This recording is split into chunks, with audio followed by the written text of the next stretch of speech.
Hello दोस्तों, कैसे हैं आप सब। उम्मीद है आप सब जहाँ भी होंगे ठीक होंगे। अगर आप ये स्टोरी पहली बार सुन रहे हैं तो इसे समझने के लिए आप इसका पिछला पार्ट जरूर देखें। पार्ट 42।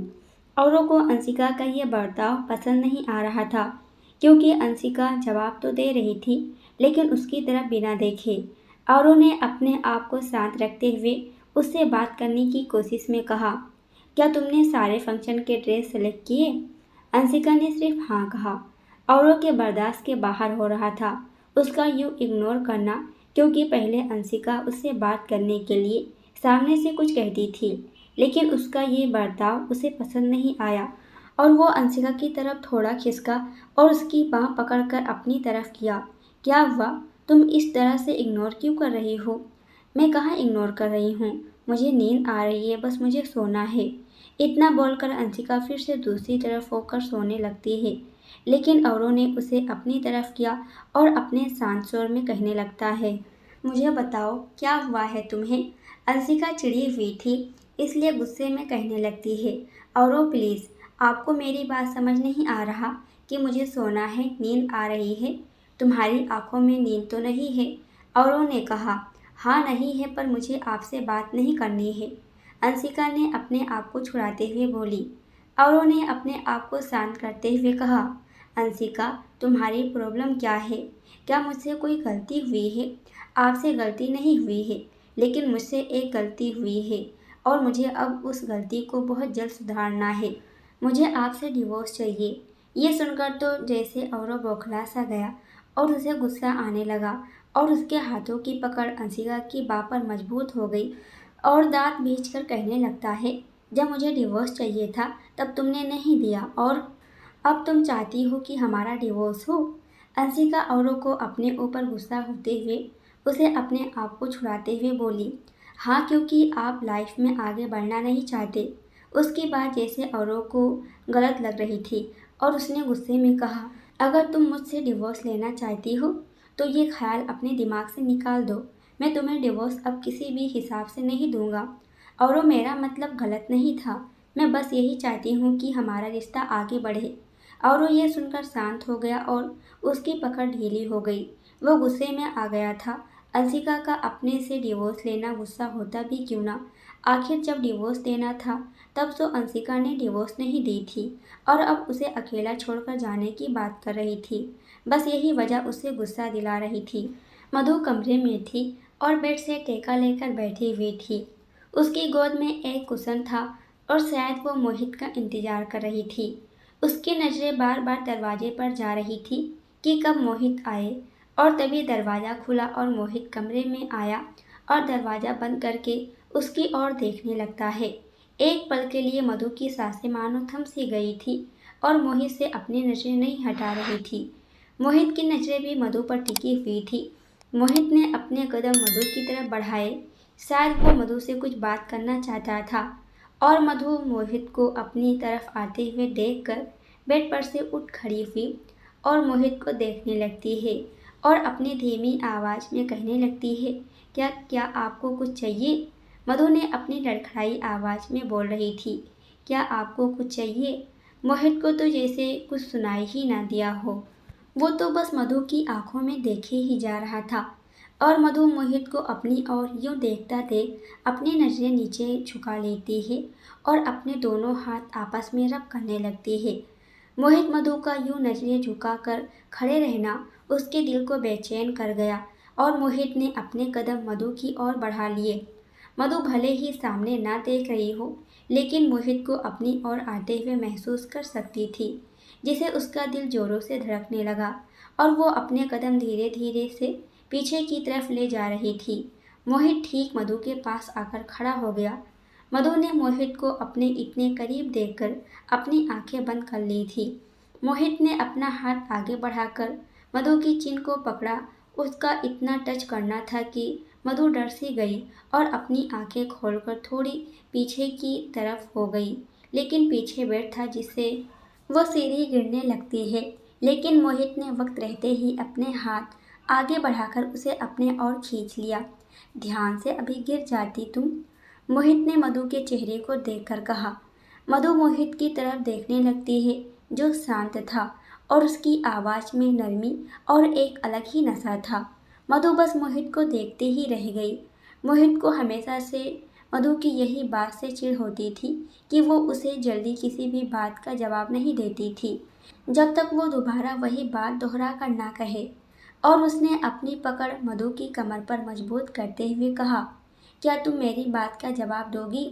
मोहित की भौहें ऊपर की तरफ उठी हुई थी ये बोलते वक्त, और मधु हड़बड़ा गई और मोहित की पकड़ से अपने आप को छुड़ाते हुए सीधी खड़े होने की कोशिश करते हुए कहने लगती है, क्या कहा था आपने? मैंने ठीक से सुना नहीं। मधु ने ना समझे में कहा। वो सच में भूल गई थी कि मोहित ने उसे क्या कहा था, और ये सच भी था।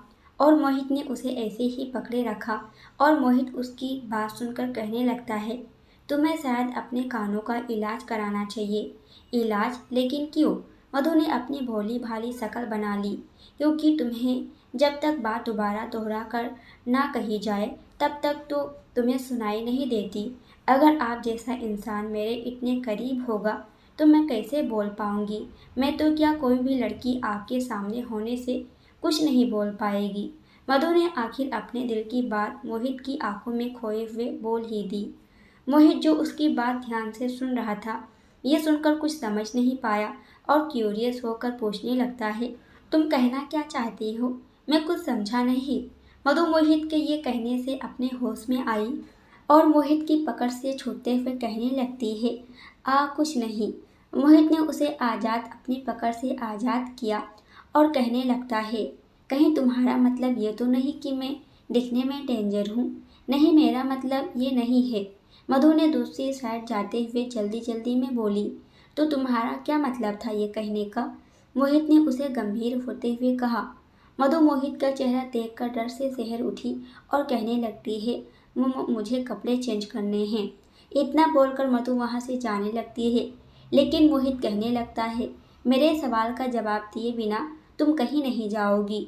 मधु की पीठ मोहित की तरफ थी और इस वक्त मोहित के चेहरे के भाव बिल्कुल शांत थे, जिसे ये अंदाजा लगाया जा सकता था कि वो मधु को बस तंग कर रहा है।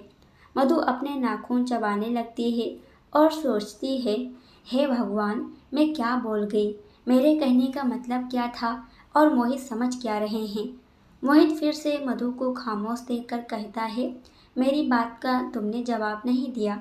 मोहित ने इतना कहते ही अपने कदम मधु की तरफ बढ़ा दिए और मधु मोहित की तरफ अचानक से मुड़ी, जिससे मधु का सिर मोहित के चेस्ट से जा लगा और वो अपने सिर को सहलाते हुए अपना एक कदम पीछे ले ली। मोहित के भाव मधु के सामने ऐसे थे जैसे कि वो उसकी बात का अगर जवाब नहीं देगी तो वो उसे अपनी नज़रों से ही मार डालेगा।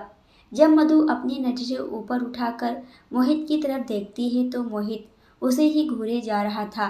यह देखकर मधु ने अपना हाथ अपने सिर से हटा लिया और अपने कदम पीछे लेते हुए कहने लगती है, मेरा मतलब था कि आप थोड़े डरावने दिखते हैं, लेकिन इतने नहीं जितने होने चाहिए।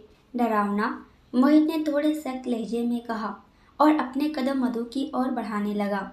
इस वक्त दोनों सब कुछ भूल गए थे कि दोनों की लाइफ में अभी कितनी उलझी हुई है और कितनी दर्द भरी है, और उनके लिए भूलना ठीक भी था क्योंकि याद करके सिर्फ दर्द के अलावा कुछ नहीं मिलेगा। ये बात दोनों कहीं ना कहीं जानते थे और दोनों एक दूसरे के सामने होने से शायद कुछ हद तक अपना दर्द कहीं भूल आए थे। यही तो है एक प्यार की पहचान। इंसान चाहे कितना भी थक हार गया हो, लेकिन वो अपने प्यार को अपने सामने और अपने पास देख ले तो उसकी क्या थकान और क्या हार कुछ नहीं याद रहता है। यही तो है असली प्यार की पहचान। नहीं नहीं, आप इतने भी डरावने नहीं हैं। मधु ने अपनी बात संभालते हुए जल्दी से वापस बोली और साथ ही साथ अपने कदम पीछे लेते जा रही थी। इतना भी नहीं हूँ इसका मतलब क्या है मधु? मोहित ने गंभीर लहजे में कहा और वो भी अपने कदम उसकी तरफ बढ़ा रहा था। हे भगवान, मैं क्या बोल रही हूँ? मेरी अकल मोहित के सामने होने से कहाँ गायब हो जाती है? मधु अपनी धीमी आवाज़ में बोलने लगती है और मोहित जो उसके चेहरे के हर एक भाव देख रहा था उसे बड़बड़ाते हुए कहने लगता है, तुम क्या बोल रही हो? मुझे सुनाई नहीं दिया, तेज बोलो। मधु और पीछे नहीं जा सकती थी क्योंकि वो पीछे कदम लेती हुई दीवार से सट गई थी और मोहित भी उसके काफ़ी करीब आ गया था, जिसे मधु मोहित की तरफ देखकर अपनी बात संभालने के लिए कहती है, मेरा मतलब है कि आप डरावने नहीं लगते हैं, आप मुझे अच्छे लगते हैं। मधु के मुंह से ये बात जाने अनजाने में निकल गई, जो उसके दिल की बात थी, और उसने अपने दोनों हाथ जल्दी से अपने मुंह पर रख देती है और अपनी आंखें कसकर बंद कर लेती है। मोहित उसकी आधी अधूरी बात सुनकर अपना एक हाथ दीवार के सहारे टिकाता है और अपना इंजर्ड हुए हाथ से मधु के मुंह से उसके हाथ हटाते हुए कहने लगता है, उसके आगे क्या बोलने वाली थी तुम?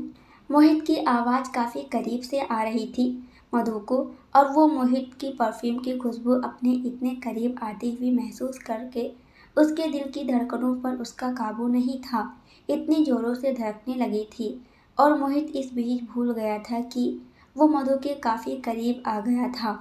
मधु धीरे धीरे करके अपनी आंखें खोलती है और उसकी काली गहरी आंखें मोहित की भूरी आंखों से जा मिलती है, और फिर मोहित के पतले ओठ पर उसकी नज़र जाकर रुक जाती है। मोहित के ओठ सूखे हुए थे, जिसे उसके गुलाबी ओठ सूखे रूखे दिखाई दे रही थी।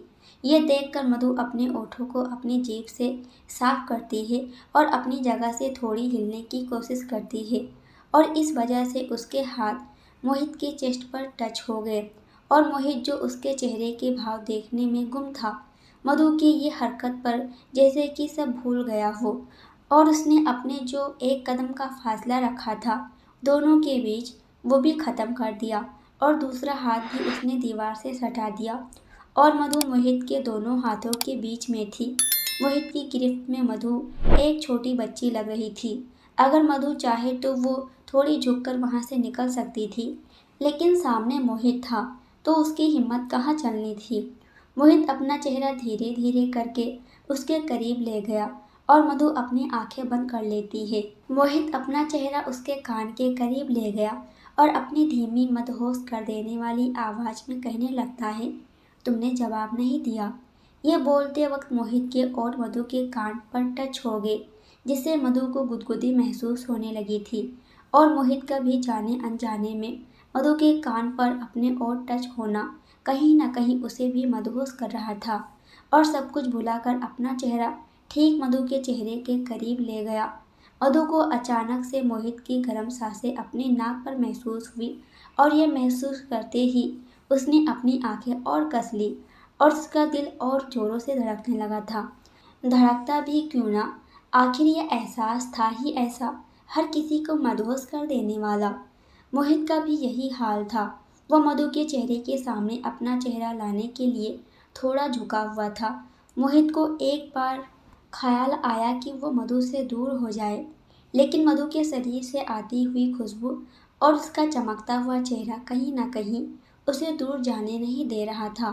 इसलिए उसने मधु से दूर जाने का ख्याल अपने दिमाग से हटा दिया, ये सोचकर कि आगे क्या होना है उसके बारे में नहीं सोचना, अभी वो जो चाहता है वही होगा। और उसने अपनी आंखें बंद कर ली और अपने ओठ मधु के ओठों के करीब ले गया, लेकिन थोड़े ही इंच की दूरी थी दोनों के ओठों के बीच टच होने की, कि इतने में दरवाज़ा नॉक हुआ। भाई मधु भाभी, दरवाज़ा खोलो, कोमल ने कहा। असल में कोमल खुशी को देने आई थी मधु को। मधु मोहित कोमल की आवाज़ सुनकर एक झटके के साथ एक दूसरे से अलग हो गए और हड़बड़ी में दूसरी दिशा में देखने लगते हैं। मोहित जल्दी से अपने आप को संभालते हुए गहरी सांस लेकर अपने एहसास को छुपाते हुए दरवाजे की तरफ बढ़ गया, और मधु का भी यही हाल था। वो बार बार अपना चेहरा अपने हाथों से साफ कर रही थी। मोहित ने अपने असहज छुपाने के लिए जल्दी से दरवाज़ा खोला। सामने कोमल खुशी को लेकर खड़ी थी। खुशी को देखकर मोहित सब कुछ भूल गया, क्योंकि उसे डायरी की एक बात याद आ गई, जो चीख चीख कर ये बयां कर रही थी कि खुशी उसकी बेटी नहीं बल्कि उसके बड़े भाई की है। कोमल मोहित की तरफ देखकर कहती है, मधु भाभी कहाँ हैं? मोहित अपने ख्याल से बाहर आया और दरवाजे से थोड़ा हट गया, क्योंकि उसे कुछ बोला नहीं जा रहा था। मधु कोमल की बात सुनकर दीवार से हट गई और बेड तक आ गई। भाभी ये लीजिए, आप अपनी बेटी को खुद संभालिए, कोमल ने कहा। मधु ये सुनकर मुस्कुरा उठी और मोहित जो दरवाजे के पास खड़ा था वो ये बात सुनकर आगे बढ़कर कुछ बोलना चाह रहा था, लेकिन खामोश हो गया। क्या बोलता? आखिर वो कि ये बेटी उसकी नहीं है तो फिर मधु की कैसी होगी? ये तो मेरे भाई की और छाया की बेटी है। ये कैसे बोल सकता था? आखिर दुनिया के नज़रिए से तो ये बात वो किसी से नहीं बोल सकता था। यही सोचकर एक बार फिर उसका दिल दर्द से और गिल्ट से गिर गया। 5 दिन बाद विनीत भोपाल लौट आया था और इस वक्त अपने बंगलों में था, लेकिन उसे कोमल की शादी के सारे फंक्शन अटेंड करने जाना था। मोहित का दोस्त और फैमिली से अच्छे रिश्ते, तो जाहिर सी बात थी उसका शादी में सारे फंक्शन अटेंड करना। अपने कमरे में विनीत पंचिंग बैग के सहारे अपना गुस्सा बाहर निकाल रहा था, या यूँ कहे कि कुछ भूलने की कोशिश कर रहा था। विनीत को बार बार कोमल के साथ रहना, उसके साथ का पल बिताना याद आ रहा था। न जाने कि वो अपने दिल की कश्मकश से घिरा हुआ था। क्या कोमल की शादी सच में हो जाएगी? ये सोचकर वो रुक गया और पंचिंग बैग को हाथ में पकड़ लिया। विनीत पूरा शरीर पसीने से तरबतर था, जो ये गवाही दे रहा था कि विनीत कब से पंचिंग बैग से फाइट कर रहा था। कोमल की शादी हो जाए तो ही बेहतर है, मेरे लिए भी और उसके लिए भी। इतना सोचकर विनीत ने अपने हाथ से अपने चेहरे पर आए पसीने को पोंछा, लेकिन फिर भी उसका दिल कोमल की शादी किसी और से होने देने की गवाही नहीं दे रहा था। विनीत ये सब सोच रहा था कि उसके फ़ोन की रिंग बजने लगती है। हेलो, तुम रेडिएशन होटल रिसोर्ट में दोपहर तक आ जाना, मोहित ने कहा। मुझे आने में शाम हो जाएगी, विनीत ने शांत होते हुए कहा। मोहित ने उसकी बात सुनकर कहा, गोपाल यहाँ आया है और मैंने रिसोर्ट में मीटिंग यहाँ अरेंज की है। मैं तो मीटिंग अटेंड नहीं कर सकता, लेकिन तुम हो तो इसलिए तुम दोपहर तक यहाँ आ जाओ। अगर तुम्हें ज़रूरी काम है तो मैं मीटिंग कैंसिल कर। मोहित का इतना कहना था कि विनीत ने बीच में टोकते हुए कहा, नहीं नहीं, मैं आ रहा हूँ। इतना कहकर विनीत ने फ़ोन कट कर दिया और वॉशरूम की तरफ बढ़ गया। उसने सोचा था कि वो काम के सिलसिले में बाहर गया है तो वो तब तक नहीं आएगा जब तक कोमल की शादी नहीं हो जाती, लेकिन मोहित ने उसे कॉल करके यहाँ बुलाया था और अब उसे कोमल की शादी अटेंड करनी ही होगी, जो वो नहीं चाहता था। दूसरी तरफ रिसोर्ट काफ़ी बड़ा था। रिसोर्ट के पिछले वाले हिस्से के पास खूबसूरत से काफ़ी बड़ा स्विमिंग पूल था और आगे वाले हिस्से में छोटे छोटे गार्डन में तंबू बंधे हुए थे, जो पूरे वाइट कलर के थे और लाइट बल्ब थे जो शाम के वक्त अपनी पीली रोशनी बिखेरने के लिए तैयार थे। और उस तंबू को खूबसूरत बनाने के लिए आज रात को कोमल की एंगेजमेंट थी, इसलिए सब अपनी अपनी तैयारी कर रहे थे। मोहित और मधु का कमरा होटल के पिछले वाले हिस्से में था, जो काफ़ी बड़ा और खूबसूरत था। कमरा पूरा वाइट था, यहाँ तक कि बेड की सीट और कमरे के सामने वाली दीवार पूरी कांच की थी, जो बाहर का नज़ारा कमरे से देखा जा सकता था, लेकिन बाहर वाले कमरे में क्या हो रहा है वो नहीं देख सकते थे। मधु यहाँ 3 दिन पहले सबके साथ आ चुकी थी, लेकिन मोहित 3 दिन से अपने ऑफिस में रह रहा था। विनीत नहीं था इसलिए, और रुक्मणी मोहित से काफ़ी गुस्सा थी, क्योंकि मोहित ने रुक्मणी की बात जो नहीं मानी थी।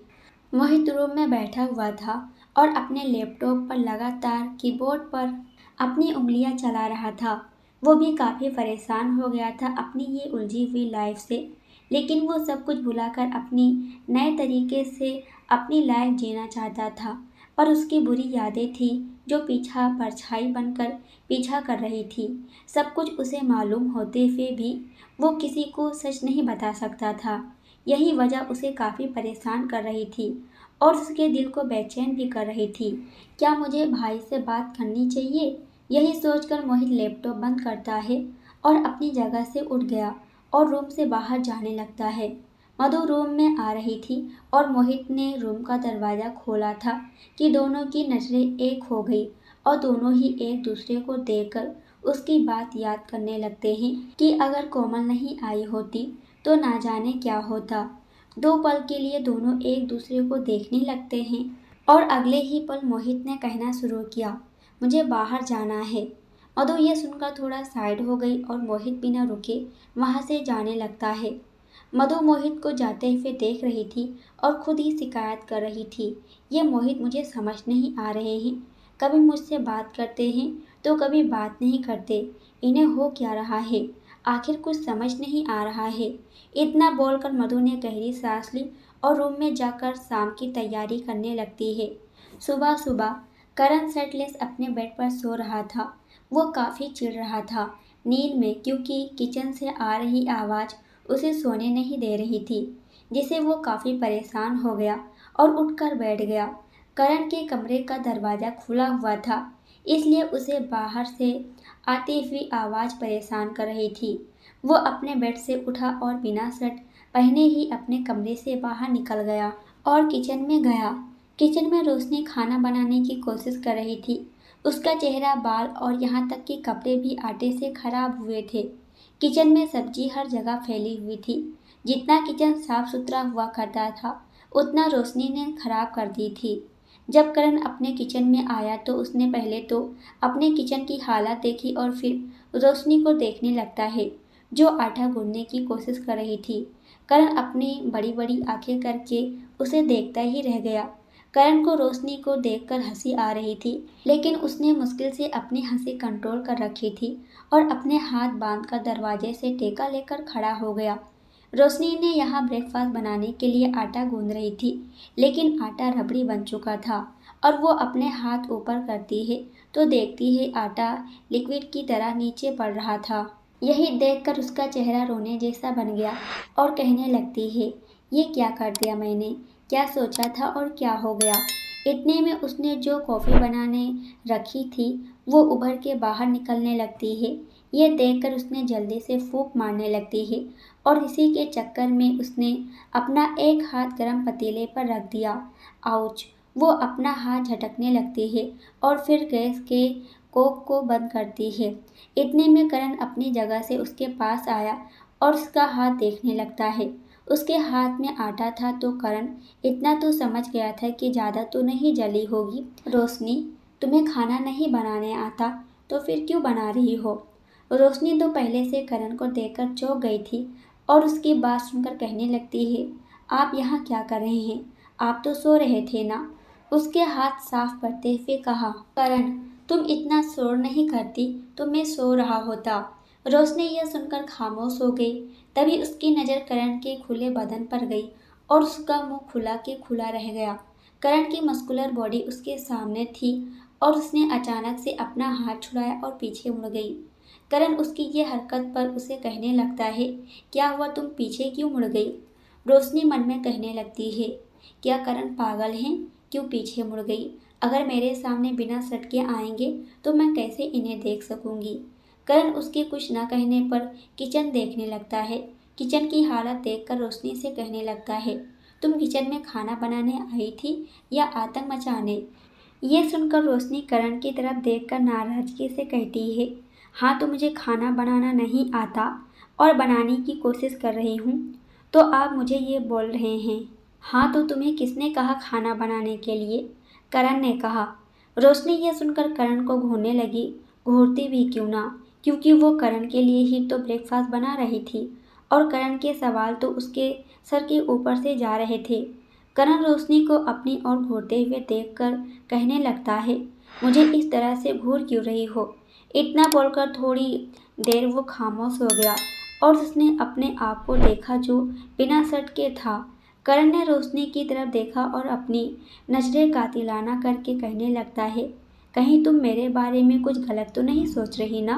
रोशनी यह सुनकर अपनी आंखें बड़ी बड़ी करके करण को देखने लगती है और करण अपनी भौहें उठाकर इशारा करता है, बोलो, क्या सच में तुम्हारे इरादे गलत हैं? करण, क्या आप पागल हैं? मेरे क्या इरादे गलत होंगे, वो भी आपके लिए? रोशनी ने जल्दी जल्दी जवाब दी, ओह अच्छा, तो तुम सच बोल रही हो। ये सुनकर रोशनी कुछ कहती नहीं है और करण की तरफ देखती रहती है, जो अपनी नज़रों से घूरे जा रहा था। रोशनी यह सुनकर कहती है, वो मुझे नहाने जाना है। इतना बोलकर रोशनी वहाँ से जाने लगती है, लेकिन वो जा पाती इससे पहले करण ने उसका हाथ पकड़कर अपनी तरफ खींचा। करण के इस तरह से खींचने से रोशनी ने अपने हाथ करण के चेस्ट पर रख दिए, जिससे उसके आटे वाले हाथ करण के चेस्ट को खराब कर रहे थे। और करण कहने लगा, मेरा किचन खराब करने के बाद तुम खुद को कैसे साफ करने जा रही हो? तो क्या मैं भी आपके किचन की तरह खराब रहूं? रोशनी ने भोली भाली शक्ल बनाकर बोली। करण के चेहरे पर डेविड स्माइल थी। उसने एक नज़र साइड में देखा, जो लिक्विड हुआ आटा पड़ा था, जो रोशनी की करामात थी। फिर करण ने अपनी नज़रें रोशनी पर टिकाते हुए कहा, तुम इतनी भी खराब नहीं हो। मेरा जितना किचन खराब है, उतना तो तुम्हें खराब होना चाहिए। रोशनी अपनी नासमझी में करण को देखने लगती है और करण इतने में वो आटा लेकर पूरा रोशनी के सिर पर डाल देता है। ये क्या? रोशनी इतना बोलकर पीछे खिसकने लगी, लेकिन करण ने उसका हाथ पकड़ लिया और अपने करीब करके पूरा आटा उस पर डाल दिया। ये आपने ये क्या किया? करण छोड़िए मुझे, आप पागल हो गए हैं क्या? करण ने उसे छोड़ दिया और कहने लगता है, अब तुम बिल्कुल मेरे किचन की तरह दिखती हो। रोशनी को अब गुस्सा आने लगा था और अपने गुस्से भरी नज़रों से वो करण को देख रही थी। करण रोशनी को कहने लगता है, मेरा किचन साफ कर लेना, उसके बाद खुद को साफ करने जाना। दोस्तों, आज के लिए इतना ही। इसके आगे क्या होगा यह हम अगली वीडियो में देखेंगे। जब तक ये देखें, वीडियो पसंद आए तो वीडियो को लाइक और कमेंट जरूर कर दीजिएगा। अगर आप हमारे चैनल पर नए हो तो हमारे चैनल को सब्सक्राइब कर हमें सपोर्ट जरूर कीजिएगा। पूरी वीडियो देखने के लिए आपका बहुत बहुत धन्यवाद।